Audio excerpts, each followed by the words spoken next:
Et bonjour à tous et bienvenue, on se retrouve comme tous les jours pour parler actualité, NFT, blockchain gaming et métaverse, le tout en 10 minutes. Et je dédicace la vidéo du jour à Étienne. Merci beaucoup Étienne pour ce board ape que tu m'as fait, que tu m'as peint. Je mettrai en description ces liens, vu que c'est un artiste qui fait ce genre de choses en fait. Il peint des NFT et après il vous les livre. Et c'est son business aussi. Donc voilà, merci beaucoup à lui. Et nous, on démarre directement la vidéo, c'est parti. Bien sûr, si vous kiffez le contenu que je fais tous les jours, n'hésitez pas à vous abonner à la chaîne, activer la cloche pour louper aucune vidéo, mettre un petit message en commentaire pour me dire ce qui va pas, ce que vous aimeriez voir par exemple, et aussi le petit pouce en l'air qui booste la vidéo. Merci énormément. Les amis, on a franchi le cap des 150 NFT Very Important Rabbit. Merci beaucoup. Il reste encore jusqu'à dimanche inclus, dimanche 23h59 pour les minter si vous voulez faire partie de l'aventure. Ça coûte 30 balles avec les frais, ça soutient la chaîne et il y a des choses à venir, mais aucune promesse, voilà, juste je me donnerai à fond pour vous. Et sachez aussi que le snapshot aura lieu pendant la vidéo, puisque à 13h33 aujourd'hui, il y aura un snapshot pour vous offrir autre chose. Et demain aussi, également, 13h33, le troisième snapshot pour aussi vous offrir encore quelque chose. Et lundi, une très grosse annonce, donc du coup, restez bien alerte, parce qu'il y a du lourd qui arrive. On revient très rapidement, évidemment, encore une fois, sur les NFT Bitcoin, puisque tout le monde en parle. Et en fait, ce qui est marrant, c'est que, comme dit la whale NFT Dingaling, il y a quasiment 100% des NFT sur Bitcoin qui se vendent actuellement, en fait, en ETH. Parce que c'est beaucoup plus simple. Donc en fait, les gens les vendent sur des marchés secondaires ou via une tierce personne en ETH. Et du coup, c'est assez cocasse de voir ça. Sachant que la première collection de Bitcoin actuellement, c'est les CryptoPunk. C'est une espèce de fork de CryptoPunk qui est une collection sur ETH. Si jamais ça vous intéresse, on a Leonidas qui a fait un space très intéressant à propos du coup des punks. Également aussi, je vous rappelle que il y a les vaults, en fait, les emblèmes qui permettent de wrapped, d'envelopper entre guillemets un NFT, par exemple un NFT Bitcoin, et du coup de le vendre aussi en ETH. C'est aussi pour ça que c'est possible, donc il y a pas mal de ventes qui se font par ce biais-là. Si jamais ça vous intéresse aussi également, j'ai trouvé un article sur NFT Now qui recense les plus grosses collections actuelles au niveau des NFT Bitcoin. C'est assez intéressant aussi, donc bien sûr il y a les punks, mais il y a aussi les sorciers dont j'ai parlé il y a environ une semaine, au tout début, rappelez-vous. Ensuite, on a une petite amélioration sur OpenSea, puisque maintenant en fait il y a une barre dynamique, vous verrez à gauche, ils sont en train de bosser sur ça, donc il y a une petite barre dynamique pour faire différentes actions. Donc de toute façon, je vous le dis à chaque fois, mais tous les vendredis, OpenSea, ils font des petites features en plus. Ils donnent ça sur leur mur Twitter. Donc vous pouvez vous tenir au courant comme ça régulièrement chaque semaine. Il y a un event sur Binance, un event par rapport forcément à la Saint-Valentin du 14 février. Et en gros, là, c'est un espèce de quiz pour déterminer quelle sorte de crypto lover vous êtes. Après, vous avez un petit texte à faire et à tweeter sur votre compte Twitter.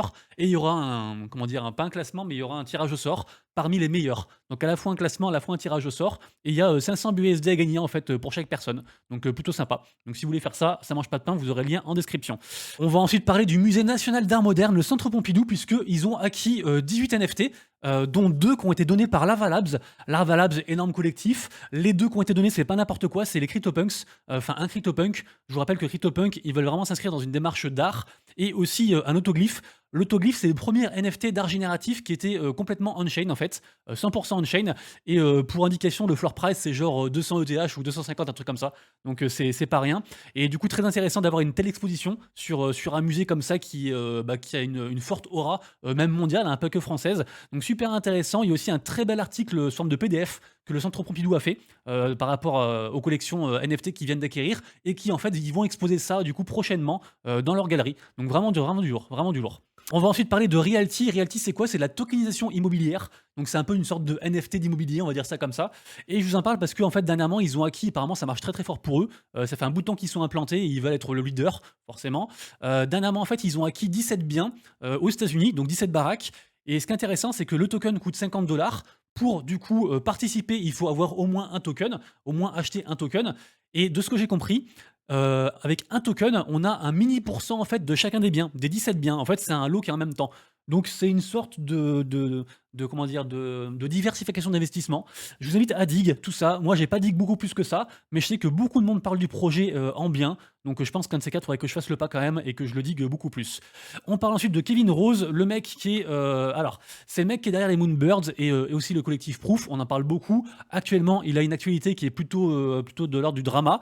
Et en fait, là, il a fait un tweet assez intéressant puisque en gros, il sous-entend qu'il pourrait délocaliser les Moonburn sur une autre blockchain. Donc du coup, il a fait un vote. Qu'est-ce que vous en pensez? Est-ce qu'il vaut mieux garder cette collection-ci sur ETH? Est-ce qu'il faudrait bouger sur Bitcoin, Solana ou autre? Donc du coup, on ne sait pas trop ce que ça présage. Est-ce que c'est la fin des haricots? Est-ce que c'est le début de quelque chose d'autre, d'encore plus gros? Je sais pas trop, mais en tout cas, il faut vraiment surveiller l'affaire Kevin Rose et les Moonbird actuellement. Il faut surveiller ça. Il se passe beaucoup, beaucoup de choses. On parle ensuite de Microsoft. Puisque Microsoft avait un programme qui visait en fait à développer le métaverse, il y avait 100 personnes qui bossaient sur ça et ils ont tous été virés. Voilà, donc là, on sent bien le bière sur des news comme ça. Donc voilà, Microsoft, pas ouf ouf pour le coup. On parle ensuite du Media Web 3 Cointelegraph, puisque je sais pas si vous savez, mais en fait, chaque article de Cointelegraph, vous pouvez minter. C'est un truc qu'ils ont fait il y a un petit temps de ça, ça marche bien. Apparemment, ils auraient récolté, je crois, ils l'ont dit hein, dans l'article, ils ont récolté quelque chose comme 11 ETH pour l'instant, avec leur article minté. Donc vous voyez ici, là, vous avez recueillir cet article en tant que NFT, vous le mintez, ça coûte entre 20 et 100 dollars, et c'est pour avoir, on va dire, une part un petit peu du média, et aussi contribuer en fait à leur expansion. Ça rejoint un petit peu finalement ce que je fais aussi avec la NFT Rabbit. Il y a une grosse tendance aussi, on va dire, à tokeniser également aussi un peu les communautés pour en fait motiver les gens, comment dire, rendre intéresser les gens, on va dire ça comme ça, intéresser les gens et puis créer vraiment un truc solide en fait, basé sur du concret. Et en fait, ce qui est intéressant, c'est qu'apparemment là, ils ont annoncé que ils vont augmenter les prix et réduire le nombre des NFT pour entre guillemets créer une collection Genesis sur ceux qui auraient minté les NFT jusqu'à présent et après que ce soit un peu plus rare. Donc on verra ce qui est prévu par la suite. Pour l'instant, je crois pas qu'il y ait des choses prévues plus que le soutien. Voilà, ça se présente comme ça pour ceux qui veulent minter les NFT. Là, celui-ci, par exemple, il est à 76 dollars si jamais. Quelques petits trucs sympas à voir avec vous. Il y a une espèce de raffle, on peut s'inscrire pour avoir un Hellcats gratuit. C'est une collection sur Polygon. Il faut faire 2-3 trucs, genre s'inscrire et puis aussi avoir au moins 3 matiques sur son wallet. Et après, vous participez à la raffle. Donc, je vous mettrai bien sûr tous les liens en description. Également aussi, il y a une raffle pour Ghost Boy, un projet que j'aime beaucoup. Je n'ai pas encore whitelisté, j'aimerais beaucoup y être. C'est le dessinateur des Cool Cats qui a fait le projet. Et ça se termine dans 11 heures. Donc pareil, du coup, lien en description pour s'inscrire. On va parler ensuite de Creatureland, puisque Creatureland, en fait, c'est un projet qui est en train de faire beaucoup de bruit aujourd'hui. J'ai pris connaissance du projet ce matin grâce au Discord de Proof of French. C'est une commu donc vraiment de ouf que j'aime beaucoup, qui fait des space Twitter aussi sur les NFT. Et je vous invite fortement du coup à aller les voir, ils sont vraiment top. Ils font des spaces tous les jours. Et en gros, là, l'histoire, c'est que il va y avoir un jeu par rapport à ce projet. On va pouvoir faire évoluer ces bestioles et s'en occuper. Ok. Moi, quand j'ai regardé le projet ce matin, on était à peine 2000 followers et là, on est quasiment à 5000. Donc, pour l'instant, il y a une belle hype. Ce qui est intéressant, c'est qu'en fait, on peut déjà s'enregistrer. Il faut juste cliquer sur les 3 petits points ici. Je vais pas le faire parce que sinon, je vais avoir un code qui est unique et qui va être leaké. Donc, je vais pas le faire là. Mais en gros, quand vous avez cliqué sur ça, il vous demande un mot de passe. Le mot de passe, c'est évolution. Et après, ça vous génère un petit code avec un form. Vous remplissez le form et vous serez éligible du coup pour être dans la whitelist, sachant que le mint est gratuit et que le mint est aujourd'hui. Donc dépêchez-vous, regardez vite la vidéo. Et moi, je m'active aussi pour que la vidéo sorte très très vite. N'oubliez pas que demain, il y aura donc le Super Bowl et que à cette occasion-ci, il y aura la pub de Diggy Degaku, gros projet NFT de Limit Break. Et à cette occasion aussi, il y aura bien sûr les NFT, les Free Mint Dragon qui vont être diffusés via un QR code énorme. Ça risque de faire un gros bazar. Donc on regardera ça. Je vous l'apprends peut-être pas, mais on en a parlé il y a 2 jours. Reddit a fait des NFT en lien avec le Super Bowl. En fait, c'est pas des NFT, ils appellent ça des blockchain collectibles. Ils prennent un peu de distance par rapport à ça. En tout cas, c'est gratuit, on peut en minter, vous pouvez le faire aussi, je vous mettrai le lien en description. Et pour l'instant, il y a 1 million de personnes qui en ont minté. Il faut juste choisir son équipe. Moi d'ailleurs, j'ai pris l'aigle, si jamais. Donc lien du coup qui sera juste en dessous de la vidéo, bien sûr.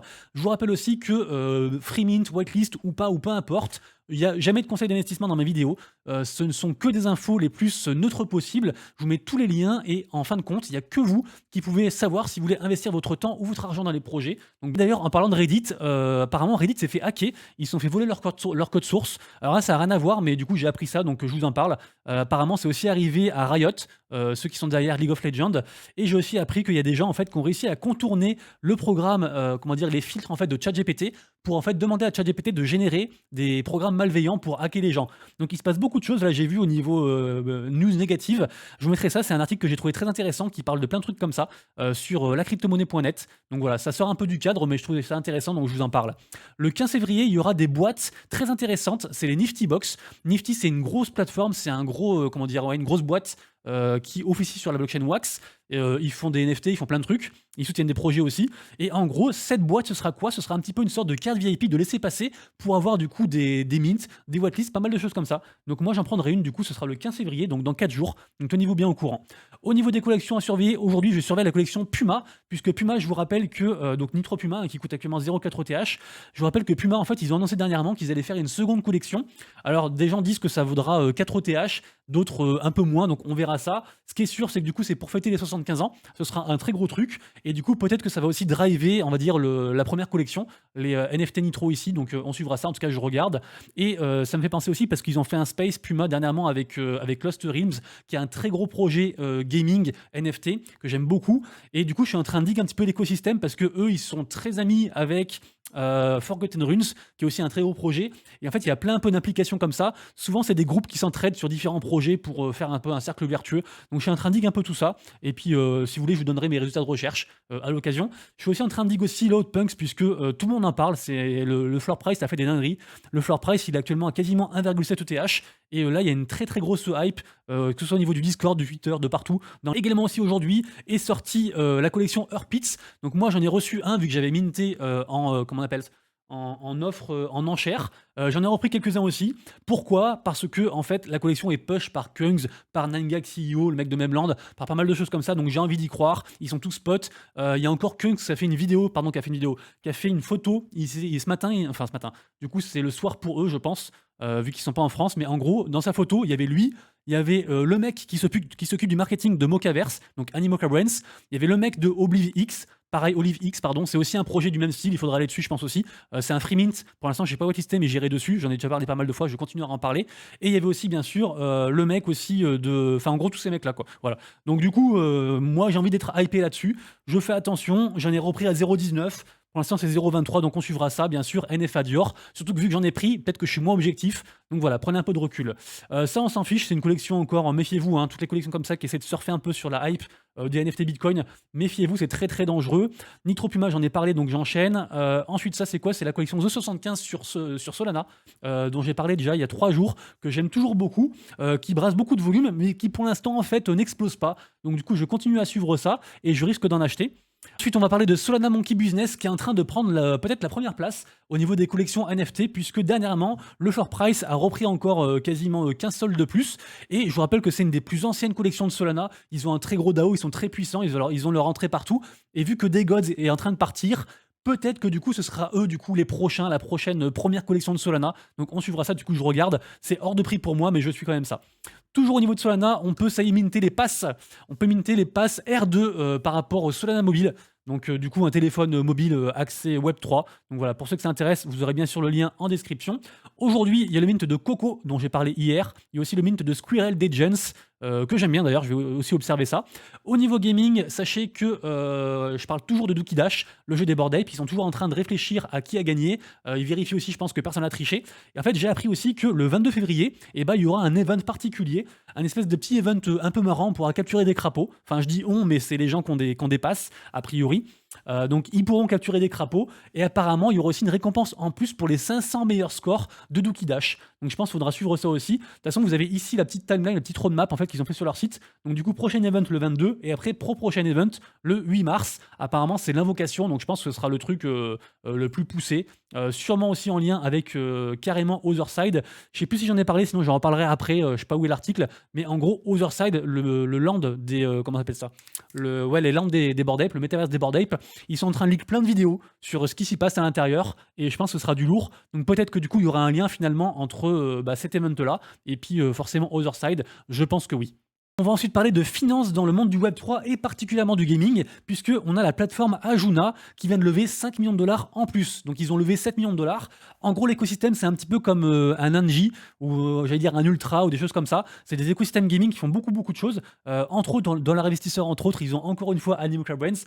Comme d'habitude, ils sont partout. Je vous invite fortement du coup à vous renseigner sur les différents projets. Je vous rappelle que le plus gros projet gaming pour l'instant qu'ils veulent mettre en marche s'appelle BattleMogs, pour ceux que ça intéresse. Et ils ont profité un petit peu de l'annonce en fait de cette levée, de cette nouvelle levée, pour faire leur collection NFT. C'est la collection que vous voyez ici actuellement. Du coup, pour l'instant, il y a tout qui marche bien pour eux. Donc voilà, renseignez-vous. Mais actuellement, vraiment, ils font des belles choses. Et ce qui est intéressant, c'est qu'ils sont sur 3 écosystèmes. Ils sont sur, ETH et Polygon, évidemment, mais aussi sur Polkadot. Du coup, voilà, c'est cool. Ça fait aussi un petit truc en plus, petite ouverture en plus. Et ils ont aussi leur propre token. Enfin, il y a pas mal de choses. Allez, dit que ça. On va ensuite parler de Planet 9 puisqu'il s'est passé un truc bizarre. Alors j'ai pas tous les tenants aboutissants. C'est un jeu de stratégie, de gestion dans l'espace et toute construction, sur Polygon, qui est d'ailleurs pas mal hypé. C'est un truc que j'aime bien.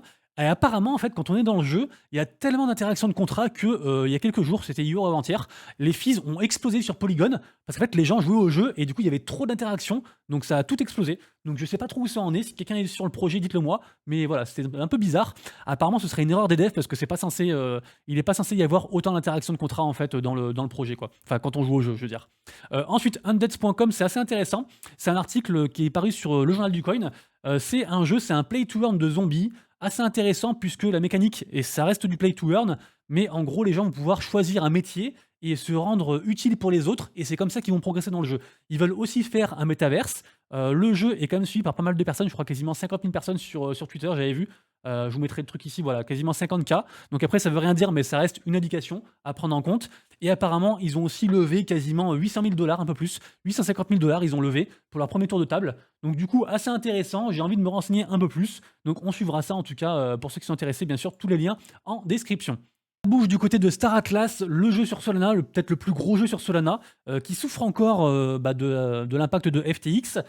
Pourquoi je dis que ça bouge, c'est que en gros là, entre hier et lundi, les gens qui avaient acheté du coup les premières NFT vont pouvoir avoir leur première récompense. Donc du coup c'est cool. Donc il y a pas mal de choses, il y a des collectibles, il y a des trucs différents avec différents tiers, différentes raretés. Donc du coup allez voir ça. En tout cas c'est cool qu'ils commencent déjà à délivrer des choses pour les gens parce que les gens s'impatientent un petit peu. Et même s'ils ont, ils ont délivré un peu des premières séquences de jeu, des premières démos jouables, c'est vrai que les gens en veulent un peu plus, donc c'est chouette qu'ils fassent ça. Parlons ensuite de Cross the Edges, puisque enfin, ça y est, Cross the Edges, le jeu de cartes sur Immutable X, a sorti sa marketplace. Alors du coup, il y a eu des très grosses ventes d'ailleurs, ils ont tweeté ça. Il y a eu quand même des NFT qui sont partis à 75 ETH, donc incroyable du coup. Non pardon, 75 000, c'est du SDC ça, excusez-moi, c'est du SDC. Donc 75 000 dollars, ça reste des sommes énormes. Je vous rappelle que, mis à part les gens qui avaient acheté les premiers packs qui sont déjà des NFT, les nouvelles cartes, il faut les minter dans le jeu, donc ça coûte 1 dollar de token pour le faire. Et en tout cas, moi j'avais quelques cartes, donc j'essaie d'en vendre quelques-unes. On verra, je vous dirai si ça marche. Mais du coup, c'est vraiment chouette parce que, bah, en fait, ça c'est un truc que les gens attendent depuis très longtemps et qui permet aussi de commencer un petit peu à avoir un retour sur investissement, alors que pour le moment, les gens juste jouent au jeu et certains investisseurs commençaient à perdre patience. Ceux qui jouent pas au jeu, en fait, parce que du coup, ils voyaient qu'il se passait rien au niveau de leur portefeuille. Donc du coup, c'est plutôt chouette cette histoire-là. Sachez que c'est un peu compliqué, entre guillemets, de bridge. Parce que du coup, si vous voulez, à la base, les packs sont sur ETH, le jeu est sur Immutable X, et du coup, pour refaire l'inverse, il faut repasser de Immutable X à ETH. Du coup, il y a une vidéo qui est sortie à ce propos, donc allez la voir, elle s'appelle How to create a GameStop wallet, parce qu'il faut aussi créer un GameStop wallet. Ça dure 7 minutes, et franchement, si vous faites étape par étape, c'est très facile, mais il faut suivre sans, comment dire, sans trop se presser pour être sûr de faire aucune erreur. Au niveau de NBA Top Shot, écoutez, le jeu était un petit peu en descente infernale. Et là, il y a des très belles ventes depuis la semaine dernière qui s'y passent. Donc peut-être que c'est un nouveau regain, je ne sais pas. En tout cas, là, on a les cartes de. Enfin, tout ce qui est lié à LeBron James qui sont en train d'exploser. Parce qu'en fait, ses résultats perso dans la vraie vie sont en train d'exploser. Du coup, il y a une corrélation directe entre les deux. On a une de ces cartes qui s'est vendue 15 000 balles cette semaine. Il y a eu plus de 200 000 balles de volume. Enfin, c'est assez incroyable. Donc, du coup, plutôt chouette. Je vous rappelle que NBA Top Shot, c'est un peu une sorte de Sorare, mais version basketball, quoi. NBA. Ensuite, on va parler de Seedify. Seedify, c'est très intéressant parce qu'en fait, c'est un launchpad, un incubateur de NFT, de projets Web3, de pas mal de choses. C'est un énorme truc. Hein. Ils ont quasiment 1 million. Allez, j'exagère un peu. Ils ont 760 000 follow. C'est un truc vraiment très très gros. Et en fait, ce qui est cool, c'est qu'ils lancent une collection NFT directement en lien avec des jeux. Ça s'appelle The Moons. C'est des montures. Du coup, voilà, c'est écrit là, il y a 40 000 du coup, pardon, non, 40 000 il y a 10 000 NFT et 40 000 c'est le prix. Parce qu'en fait, ils ont aussi leur propre token, le SNFTS, et donc ça coûtera 40K NFTS, si jamais ça vous intéresse. Donc ici, du coup, on a pas mal de choses intéressantes. Et si jamais ça vous intéresse pas, allez quand même faire un petit tour sur la plateforme parce qu'elle est très très intéressante. Comme je disais, ils font des ICO de gaming, des IDO. En fait, ils sont à chaque étape du projet gaming, depuis genre les ventes, on va dire, privées auprès de gros investisseurs jusqu'au Launchpad. C'est les derniers trucs en fait, entre les ICO, Launchpad, etc. et tout. Et donc c'est vraiment très intéressant. Et aussi, il y a moyen de choper des NFT en lien avec le gaming ou le métaverse, beaucoup moins cher, mais du coup beaucoup plus risqué. Parce que il y a des projets aussi des fois qui sortent pas. Donc voilà, il faut quand même se méfier, mais c'est un truc très intéressant. Et donc, même si sur Twitter, là c'est écrit que c'est le 20, écoutez pas ça, c'est le 13. Le 13 février, ce sera du coup le mint de ces fameuses montures. finira la vidéo du jour avec le poteau Jeux Crypto FR. C'est un youtubeur gaming que j'aime beaucoup. Donc allez le voir, il fait vraiment des belles choses, il fait des belles reviews de projets. Et il est aussi très actif sur Twitter où il poste pas mal d'actu en lien avec le gaming. Et donc là, il nous apprend qu'on a le jeu Polka Fantasy. Je crois que c'est un RPG, en tout cas c'est un projet asiatique avec une grosse commu. Eux, du coup, en fait, ils ont sorti leur bêta 2. Et là, ils vont faire un gros tournoi pour fêter ça. Donc là, sur le tournoi, il y a quand même 2K pour le premier. 2K dollars pour le premier avec pas mal de NFT, donc assez intéressant du coup. Donc voilà, vous me direz ce que vous en pensez, sachant que le projet a une très grosse commune, donc je disais asiatique. J'ai pas dit plus que ça, mais voilà, le projet m'a l'air intéressant et fort sympathique, ma foi. J'en profite aussi pour vous dire deux choses. Faites attention à vos jetons Sand, puisque si je dis pas de conneries, le 14 février, donc pour la Saint-Valentin, il y aura à peu près quasiment 20% de la supply des Sand qui va être release, parce qu'il y a des tokens qui sont bloqués en fait et qui sont release régulièrement. Donc du coup, faites attention à vous. Je pense que que le marché a déjà pricé le prix, mais voilà, je voulais quand même vous lâcher l'info puisque j'ai appris ça du coup hier. Et aussi que mardi, il y aura une AMA exclusive avec Pirates Labs. C'est ceux qui ont fait la formation Blockchain Business School dont j'ai parlé, formation blockchain en fait pour entre guillemets trouver les prochains acteurs du monde Web 3. Ils font plein de choses, ils font des NFT, ils font plein de trucs. Et du coup, ce sera très intéressant, je pense. Donc du coup, rendez-vous sur Twitch mardi 17h pour ça. Encore merci du coup à Étienne pour le tableau. À vous, un très très bon week-end. Et nous, on se retrouve donc lundi pour la prochaine vidéo Actu, NFT et Blockchain Gaming. Et bien sûr, d'ici là, prenez soin de vous, de vos proches et de vos lettres. C'était Monsieur Rabbit. Des bisous. Ciao.